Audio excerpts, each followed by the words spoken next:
Hey, I'd like to welcome you to another episode of Mission Matters. My name is Adam Torres, and if you'd like to apply to be a guest in the show, just head on over to missionmatters.com and click on Be Our Guest to apply. All right, so today I have Ryan Wimpy on the line, and he is CEO over at Tip Top Canine Dog Training. Ryan, welcome to the show. Hey, thanks for having me, Adam. How are you doing, sir? All right, man. So excited to get into this. I'm telling you, Ryan, I've done over 6,000 interviews, and it's rare that I get a different industry or niche that I haven't talked to somebody with. And I'm telling you, you got the record. Canine dog training actually this is the first one for this particular topic. So, I mean, the first thing I got to get into is were you born into the business? Like, how'd you get into the business? No, I wasn't born into the business. Everyone in my family had bird dogs, and my uncles trained their bird dog. My great uncle was a bird dog trainer. My dad and grandpa both had theirs that they trained. So I did grow up around it somewhat. Dang. But really what happened, I got into the business because I had a dog, Curly. He was a little Schnauzer Terrier mix I rescued, and he had all these behavioral problems, and everything I tried did not work. All the traditional positive reinforcement, negative reinforcement, punishment stuff just didn't work on a rescue with both some anxiety and aggression and all this like trauma in his past. So were you always like an entrepreneur then? Because I'm curious, because like some people are like, they got a problem dog, but it doesn't lead to a big thriving business, which we'll get into what you do with. Like, were you an entrepreneur prior to this or just in general? Well, so like everyone in my family owns businesses. My grandpa, he started like a business that went for almost 60 years. So that my was dad owned a business. Go ahead. Yeah, everyone. My aunt's a multi-unit franchisee. My other aunt and uncle owns a business. Everyone basically, my other one was a COO of a Fortune 500 company, right? He took me under his wing, taught me a lot of stuff. So that entrepreneurial spirit, business owner, it's all over my family.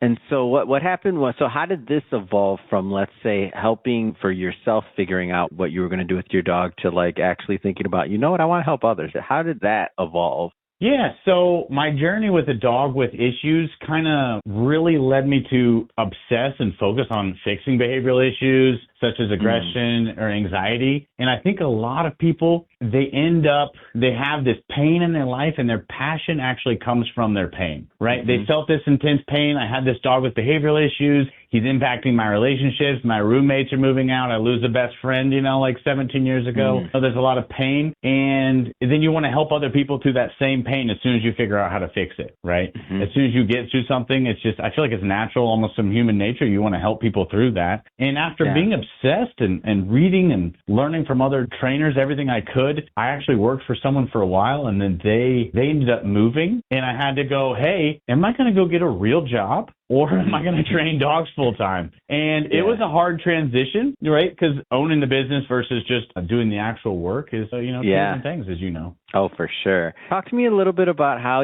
first off, I love this story. I'm a big fan of dogs in general, and I'm a big fan of the way I feel that, at least from my area where I grew up in Michigan, when I was growing up with dogs, I mean, they were always part of the family. We had dogs, things like that. But the importance that I think that we now understand about, man and woman's best friend, it just becomes, it's different. Like, especially for me, like during COVID, I know a lot of people that their pets or things, those were really very for emotional support. And there's just all these other benefits we have now. And now I believe society, for the most part, and at least around me, we look at it more like a part of the family, which that wasn't always the case. Like when I was really, really young, I feel like it wasn't always that exact way, but it's evolved for me in my life. Like, what fueled kind of like the philosophy behind like the actual training you were going to be doing? Like, how was what you were going to be doing just slightly different or unique? Yeah, so we actually use a classical conditioning-based method. So instead of rewarding a dog for listening or punishing them for not listening, we use a training collar and classical conditioning. So if you remember Pavlov from high school with the bell and the food,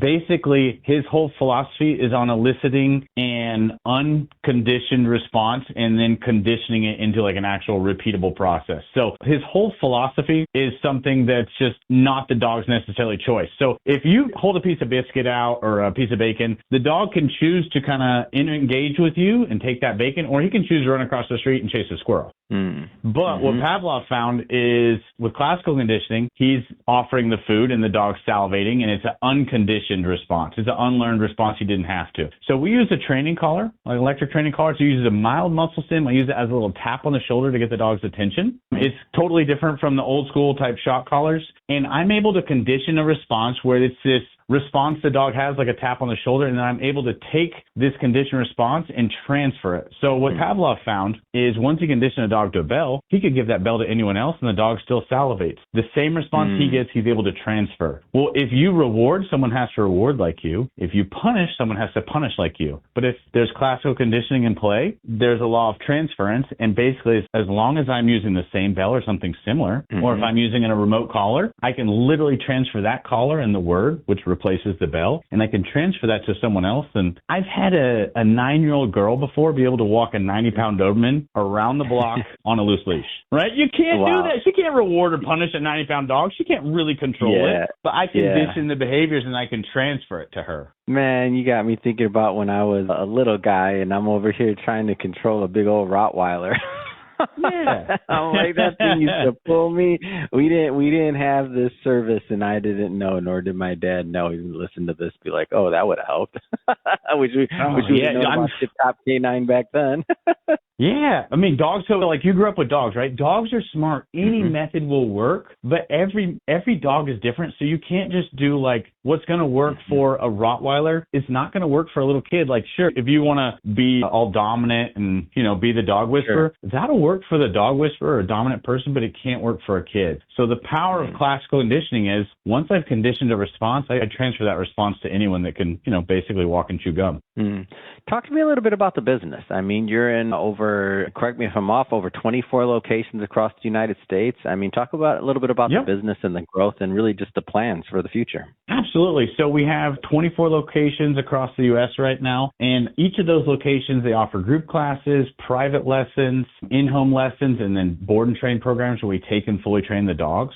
And everyone comes for 6 weeks of training, and they do 2 weeks of virtual training before that. So it's a very hands-on training program. We run a franchise company, and what we do, basically every mistake I made early on, we took that off the table. So we do the marketing for people. We run a call center for people. We have a product company, and they get to focus on the thing they're passionate about. They get to focus on actually training the dog. And one thing that's kind of unique about the dog business is we attract a lot of very kinesthetic, hands-on people. And those people do not do good at listening to recorded phone calls and making sure people are following scripts or studying ad metrics, etc. What they're very good at, though, is interacting with the dogs, connecting with the owners. And so what we did is we made a franchise process to where they get to do the hands-on stuff and we do most of the behind-the-scenes stuff. And it's enabled us to grow very rapidly. That makes a lot of sense. And I know I've seen the franchise model work pretty well in some other niches for the dog industry, like whether it was hotels or daycare, things like this. So this seems like it would, and the type of individual that would gravitate to this opportunity. Well, I mean, it's a no-brainer that they would need to like dogs. Am I off on that one? Of course, like they want to be in the business. I mean, I could be wrong on that, but I'm gonna take a leap on that one. But let's say that they check that box. What would make a potential good franchisee for the business and for the opportunity? Yeah, we have people coming from kind of all walks of life. One of our individuals who now owns 4 Tip Tops, he was literally an HVAC technician before this. Right?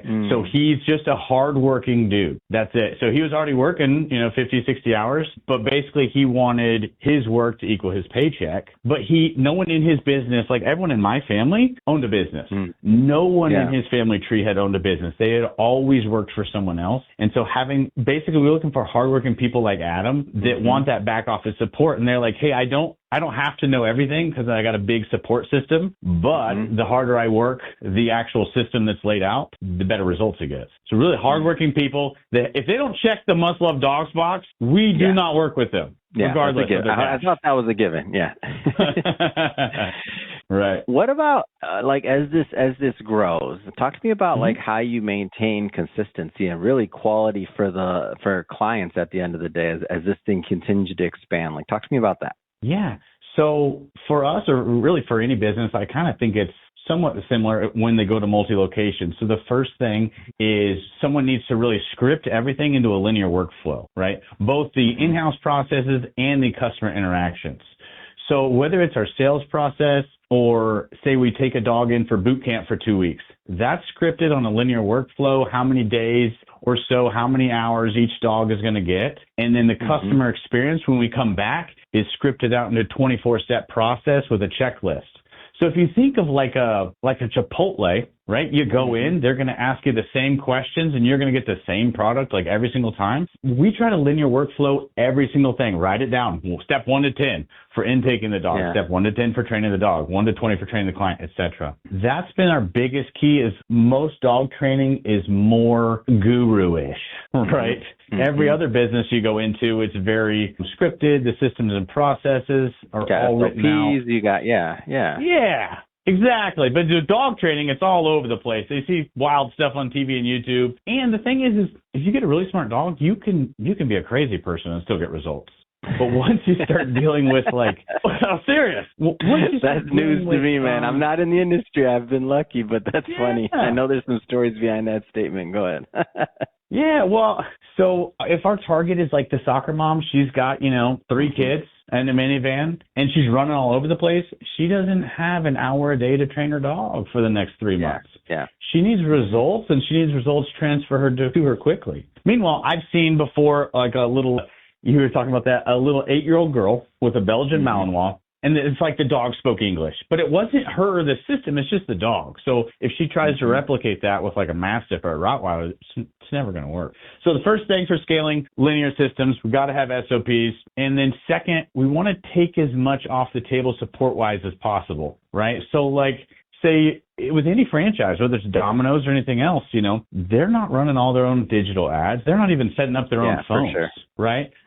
But again, the dog training world, it's not like that. Most of the people are doing everything themselves. So we try to take off everything. And then the biggest one is we obsess over the initial training and the onboarding, right? So in our industry, one thing that's helped us grow, most of our competitors are training for like 2 or 3 weeks, some only 10 days in their initial training programs. And we're training for 6 weeks with 2 weeks of virtual beforehand, right? We're trying to preload as much as possible into those people. And it also gets us a higher quality of person because they have to be a little more intense to go through that. They got to be.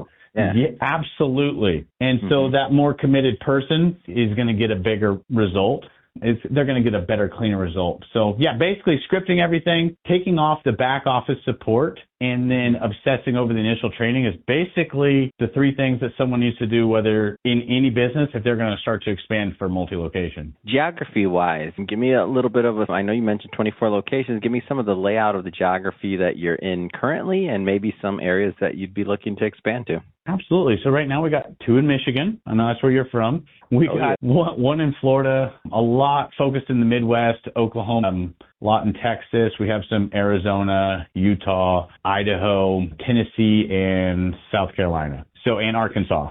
So in a lot, and we're starting this year to move more into that California area, right? And there's still California and Colorado, while it seems somewhat saturated, there's a lot of dog trainers. Even if you call them, a lot of them are on big wait lists, or they're still 1 or 2 man shows. Because of the lack of standard operating procedures, the lack of support and knowing how to, as the dog trainer doesn't know how to answer the phones, hire call center people, etc. Just not good business practices. There's still a lot of money on the table in a lot of areas. Even the areas you'd think like Denver area. I had a buddy up there and he was calling around. He said, hey, some of these guys are on 8-week wait lists. And I was like, that is insane. Wow. Yeah. It's great. I smell opportunity, Ryan. And this has been great having you. Yeah, this has been great having you on the show. If people want to follow up, learn more about the franchise opportunity, or, they have a dog they want trained, Tip Top K9, how do they contact, how do they connect? Absolutely. If they're interested in franchising or one of our locations training their dog, they can go to tiptopk9.com. It's TIPTOPK and then the number 9.com. And the first lesson's only $1. One of our people will come out, work with your dog hands-on right in front of you so you can see our method at work and then go from there. And if they're interested in contacting me, then they can reach me through the website or on LinkedIn. Fantastic. And for everybody listening, just so you know, we'll definitely put the links to the website in the show notes so you can just click on it and head right on over. And speaking of the audience, if this is your first time with Mission Matters and you haven't done it yet, hit that subscribe or follow button. This is a daily show. Each and every day we're releasing new content, new episodes, bringing you new stories and hopefully new inspiration to help you along the way in your journey as well. So again, hit that subscribe or follow button. And Ryan, man, we appreciate what you do. Thanks for coming on. Hey, thanks for having me.